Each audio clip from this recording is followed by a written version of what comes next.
नमस्कार, बहुत स्वागत है आपका हमारा समाचार में और मैं हूं आपके साथ दिव्या शिखा। देखिए मेरे साथ नागौर सांसद हनुमान बेनीवाल जी हैं, उनका बहुत स्वागत करूंगी। बेनीवाल जी, स्वागत के साथ पहला सवाल यही पूछूंगी, मदन राठौर जी को नोटिस दे दिया है आपने। कई दिनों से जो है बेनीवाल वर्सेस मदन राठौर चल रहा था सोशल मीडिया पर, नोटिस आपने दिया है। उस नोटिस के अंदर क्या मुख्य बातें हैं? 7 दिनों के पीरियड के बाद क्या होगा?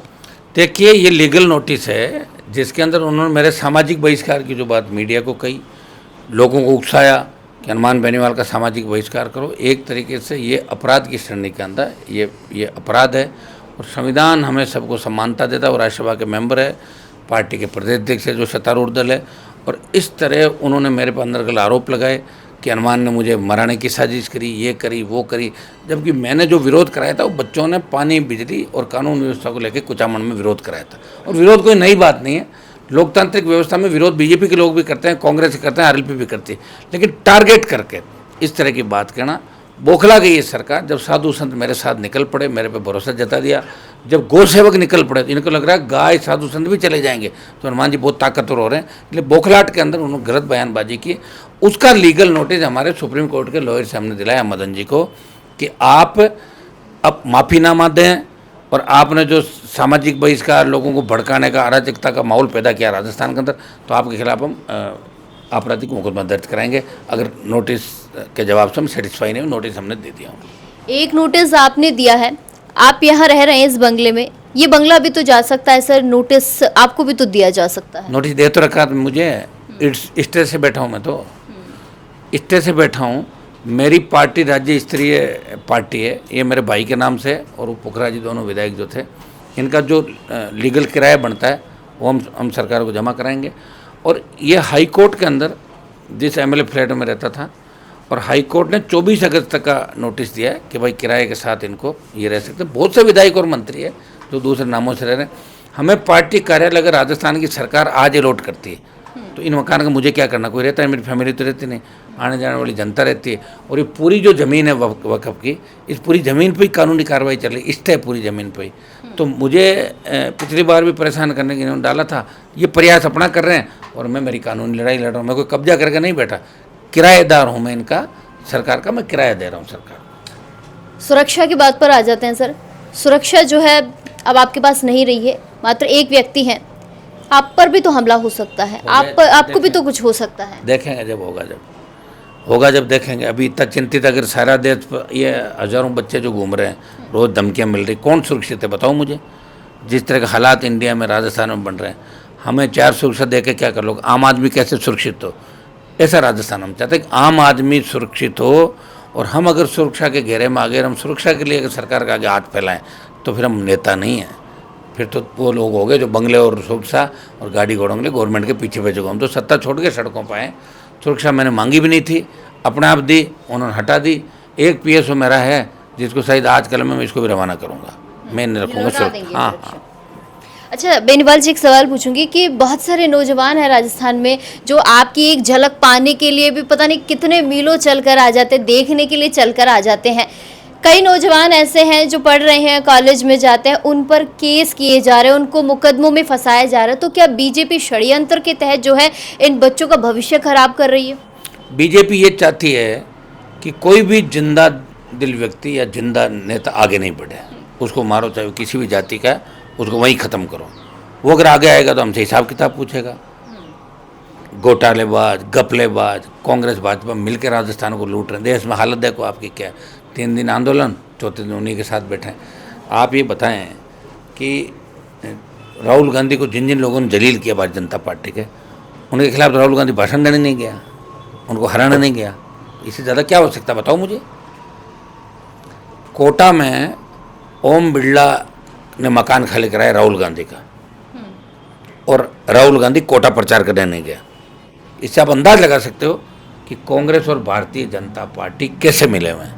इससे अंदाज लगा लो आप इस चीज़ से। राजस्थान यूनिवर्सिटी के बाहर सर जोरदार प्रदर्शन हुआ था, पुतला दहन किया गया था। आरएलपी के कई कार्यकर्ता थे। श्रवण जी को तो खैर वो तो जेल में ही है। उसके अगर बाद में मैं बात करूं तो विकास, दीपचंद, सुनील, काफी ऐसे कार्यकर्ता हैं जिन्होंने पुतला दहन किया, आपके साथ डटे रहे। अब इन्हीं जो ये बच्चे हैं आपके, इन्हीं पर जो है मुकदमों की तैयारी चल रही है। सारे आरएलपी कार्यकर्ताओं की गाड़ियां जब्त की जा रही है। इन पर इनके घर जाकर जो है पुलिस कोई ना कोई ढूंढ रही है। वीसीआर भर रही है, गाड़ियाँ जब्त कर रही है, मुकदमा दर्ज कर। सरकार सोच रही है कि हनुमान जी को थका दें, लेकिन सरकार को ये नहीं पता कि मेरा अगला कदम क्या होगा। हिला दूंगा सरकार को पूरी। एक बार सारी जमानतें वेट एंड वॉच, बच्चे डरने वाले नहीं हैं। ये जाएंगे तो दूसरी खेप आएगी, वो जाएगी। मुकदमे किसी के भी नहीं रहने दूंगा, सारे मुकदमे विड्रॉ कराऊंगा, वापस बच्चों के कैरियर बर्बाद नहीं होने दूंगा। और सरकार की ओछी मानसिकता है कि इतने हल्के स्तर पर उतर आई कि आप अगर कोई प्रदर्शन भी करोगे तो भी आपको आपके खिलाफ 32-53, तो लोकतंत्र ही खत्म हो गया। फिर कैसे लोकतंत्र रहेगा? अब तो सरकार को पूछ के, नारे भी सरकार को पूछ के लगाने पड़ेंगे। 32-53 की जो धारा है उसका दुरुपयोग जम के पुलिस कमिश्नरेट की करे, क्योंकि कमिश्नरेट में भी बुरा हाल है। जिस व्यक्ति को कमिश्नर बिठा रखा, इतना डरपोक है। जोधपुर में मुझे याद है जब ये कमिश्नर नहीं था, एक बार कोई गोली चल गई, पटाखे चले, उसके बाद ये छुट्टी लेके भाग गया था। बोले मेरे को यहाँ नहीं रहना। मैंने बयान भी दिया था। ऐसा कमिश्नर बिठा दिया, एक चीफ सेक्रेटरी बिठा, पत्थर रख देते वहाँ पे शीट पे लाके, कोई किसी को जाने नहीं। ऐसे लोग इस राजस्थान को कैसे चला सकते हैं? कमिश्नरेट में इतनी बुरी हालत हो गई कि एक कमिश्नर बिठा दिया और एक वो स्पेशल कमिश्नर के नाम पे जिसको लाके डाला है, ओम प्रकाश को, वो तो 200 करोड़ रुपये सोलर के बीकानेर से लेके, वो कलेक्टर नहीं थी आपकी नम्रता, वो और एक वहाँ का एसपी, ये तीनों लोग 200 करोड़ रुपये सोलर से कमा के लाए और ये अच्छी पोस्टें लेके बैठे हैं सारे, कभी जोधपुर कमिश्नर, कभी यहाँ, कभी वहाँ।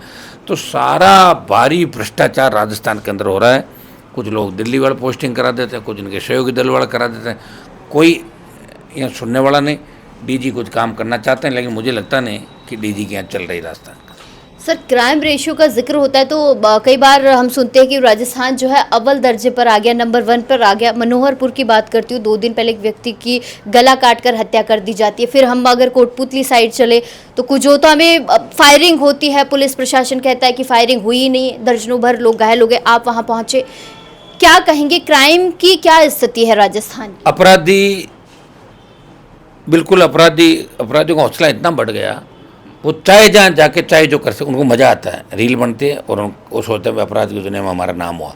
ये राजस्थान सरकार का निकम्मापन है कि भीलवाड़ा के अंदर जब पुलिस कांस्टेबलों को गोलियों से भून दिया था, उसके बाद भी अपराध जो मेन आरोपी थे उनको पकड़ने में लंबा समय मिला। मेरे नागौर के पास एक थाना है बालाजी, वहाँ के मीणा जी थे थानेदार, उनको गाड़ी चढ़ा के मार दिया। ब्लाइंड मर्डर, सैकड़ों ब्लाइंड मर्डर राजस्थान के अंदर जो नहीं खुल रहे हैं इनसे। पुलिस तो अपनी पोस्टिंग और उसमें लगी रहती है, एमएलए के पीछे घूमना, मंत्री के पोस्टिंग ले ली, वापस आ गए, झूठे मुकदमे। पुलिस को इस काम में उलझा के रख रहे हैं। ये जो कुजोता की घटना है, ये निश्चित रूप से गोली चली थी। मैं जाके आया था कल, मैंने टीम भी मेरी वहाँ भेजी और एक बार वार्ता उनकी करवाई है। उसके बाद सरकार नहीं मानती तो मैं उस गाँव के आसपास उस माइंस को परमानेंट बंद कराने के लिए लोगों से मिलकर और वहाँ मैं खुद मौके पर जाऊँगा। सर, एक और आखिरी सवाल करूंगी। द बार एसोसिएशन चोमू ने जो है गृह मंत्री को आपकी सुरक्षा के लिए लिखा है, तो आप समझिए कि कितना प्यार करती है जनता आपसे कि आपकी सुरक्षा के लिए जो है गृह मंत्री से एक दरख्वास्त लगाई जा रही है। जनता ज़्यादा प्यार करती है, इसलिए नाराज है कांग्रेस बीजेपी। इनसे हम इतने शासन में रहे, ये क्या वो क्या, हमारे घरों में तो कोई आ ही नहीं रहा है। हनुमान जी के एक आह्वान पर लाखों लोग गर्मी में आ जाते हैं, दिल्ली चले जाते हैं, हर कुछ कर लेते हैं। ये नेताओं की बौखलाहट है कि भाई मंत्री बना भी दिया तो उसको कोई सुन नहीं रहा बेचारे को, और वो बोल भी रहा है तो उसके 5-10 कमेंट आते हैं, उसमें 8 उसके खिलाफ आते हैं। तो ये अखंड भ्रष्टाचार में राजस्थान का सिस्टम डूब गया। अधिकारी जम के लूट रहे हैं राजस्थान को। भजन लाल जी को कोई जानकारी नहीं, कोई उनको पता नहीं। उनको जो भी कोई कह देता है उसकी सुन लेते हैं और अपने बयान से वापस बदल जाते हैं। ये राजस्थान है। इसकी तस्वीर जो बनी है, इसकी तकदीर क्या है, ये आने वाला समय बताएगा। लेकिन हम मजबूती से लड़ेंगे और राजस्थान के तमाम मुद्दों को लेकर 1-2 दिन के अंदर हमारी आगामी एक घोषणा करेंगे, जिसमें हमारा कैलेंडर हम जारी करेंगे। इस साल हम यहाँ ये कार्यक्रम करने जा रहे हैं और 27 के अंदर हमारा यह रहेगा और 28 में रहेगा। मजबूती के साथ राजस्थान में 28 का चुनाव लड़ेंगे और दोनों पार्टियों को घर बिठाएंगे। उससे पहले पंचायत चुनाव भी आए तो उसमें भी आरएलपी पार्टी मजबूती से पंचायत चुनाव लड़ेगी। राजस्थान चुनाव में विजन क्लियर है आरएलपी का, दमखम के साथ मैदान, पूरी ताकत है ना हमारे साथ। नौजवान है और जो BLA-2 बने हमारे BLA-1, आप उनकी पूरी संख्या हम जारी करेंगे, तब आप अचंभित हो जाओगे कि राष्ट्रीय लोकतांत्रिक पार्टी के हर बूथ पे करीब करीब BLA-2 बन गए। ये बहुत बड़ी बात है। ये पहला रिकॉर्ड तोड़ ये काम चला और अब हम सहिष्णुता अभियान और बाकी काम संगठन को भी मजबूती देंगे, विस्तार करेंगे संगठन का और आगामी दिनों में फिर हर वर्ग हर जाति के लिए और राजस्थान को बचाने के लिए हम मजबूती से माफिया के खिलाफ लड़ाई पहले भी लड़ी और आगे भी लड़ते रहेंगे। हम केस मुकदमों से और भजन लाल की धमकियों से डरने वाले नहीं। चलिए, बहुत शुक्रिया सर।